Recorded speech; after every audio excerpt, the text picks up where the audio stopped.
The Comedy of Errors by William Shakespeare.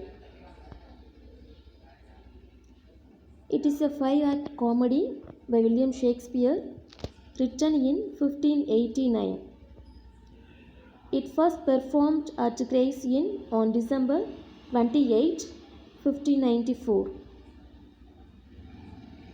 It was first published in the first folio of 1623 from Shakespeare's manuscript.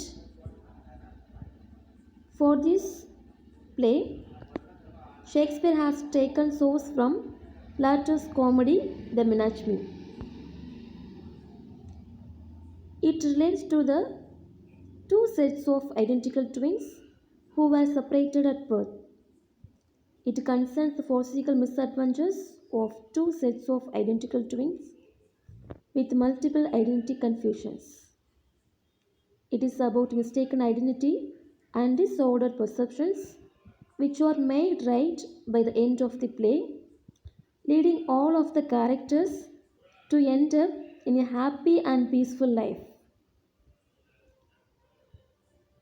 It has the theme of family loyalties, persistence, identity, and coincidence. It also has conflict, some resolutions, confusion is cleared up, families and lovers get reunited, and it is also funny. The play, The Comedy of Errors, is set in the Greek city of Ephesus. When the play opens in Ephesus, Aegeon, a merchant of Syracuse, is condemned to death in Ephesus for violating the ban against travel between the two rival cities, Ephesus and Syracuse. So, at the behest of the Ephesian Duke Solonius, he describes his adventures and relates his life story. He tells that he has come to Syracuse in search of his wife and one of his twin sons who were separated from him 20 years ago in a shipwreck.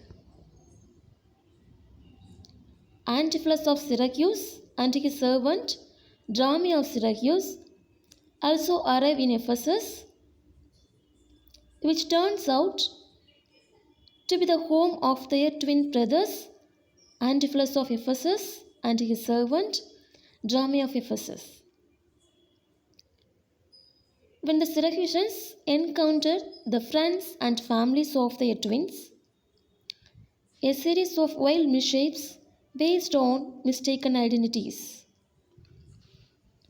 Adriana, Antipholus Ephesus' wife, mistakes Antipholus of Syracuse for her husband and drags him home for dinner, leaving Dromio of Syracuse to stand guard at the door and admit no one. Shortly thereafter, Antipholus of Ephesus returns home and he is refused to enter into his own house. Besides, Antipholus of Syracuse has fallen in love with Luciana, Adriana's sister.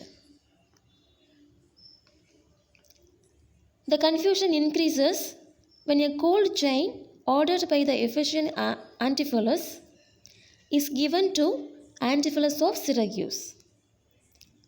Antipholus of Ephesus refuses to pay for the chain and he is arrested for debt. Seeing his strange behavior, his wife Adriana decides that he has gone mad and orders him bound and held in a cellar room. On the other hand, Antipholus of Syracuse and his slave decide to flee the city, which they believe to be enchanted. They seek refuge in a nearby abbey.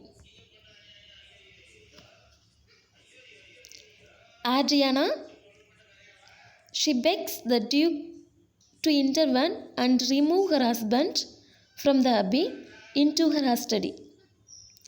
Her real husband has broken loose and now comes to the Duke and charges against his wife. Aegeon also mistakes his elder son for his younger son and asks him to pay his ransom.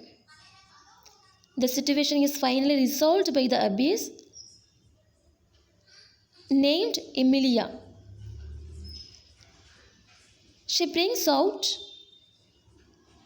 the sets of twins and reveals herself to be Aegeon's long-lost wife. So at the end of the play, Antipholus of Ephesus reconciles with Adriana. Aegeon is pardoned by the Duke and reunited with his spouse.